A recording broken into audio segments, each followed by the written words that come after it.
Kak, cuba make up sebelah cenat, sebelah cenut biar jadi cenat-cenut. Cenat-cenut. Aduh.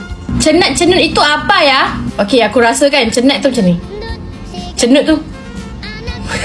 Okey, disebabkan cenut ni macam ni kan. So, kita pakai eyebrow gel. Okey, sekejap. Kita lukis dulu. Calik. Lepas tu kita tarik macam ni. Kita bagi tajam kat ujung ni.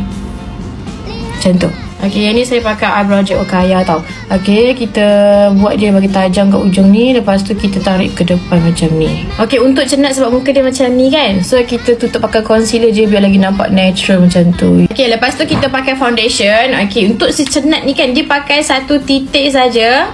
Allah, terbanyak pula sayang. Terbanyak tak apa, kita bulat-bulatkan. Kalau si cenut ni, kan, cenut ni. Okey, kita letak sikit kat sini. Lepas tu letak sikit kat sini. Lepas tu letak sikit kat sini. Dia macam tebal sikit, tapi tak apa nak tebal. Yang si cenat ni, dia memang pakai sikit, tapi dia menipu ke orang. Dia kata, oh saya tak make up pun, saya pakai compact powder. Nak acah-acah lah yang itu natural beauty. Dia kan pick me girl. Cenat ni pick me girl sikit. Padahal pakai foundation, tapi cakap, oh saya pakai compact powder je, saya tak make up tebal-tebal. Kalau cenut macam ni. Dia macam ni je muka, walaupun nampak garang kan, tapi dia jujur. Macam tak ada beza pun. Padahal ni pakai banyak tadi. Okay, si cenat ni dia suka pakai blusher yang macam warna oranye-oranye macam tu, nak bagi nampak natural konon. Sebab dia kan pick me girl, dia tak nak nampak macam dia tu make up. Nanti kan dia akan cakap lah dengan orang kan, oh tak lah, pipi ni memang merah semula jadi. Macam cenat pula, dia suka warna pink sebab dia nak bagi nampak muka dia macam kepimpinan macam tu.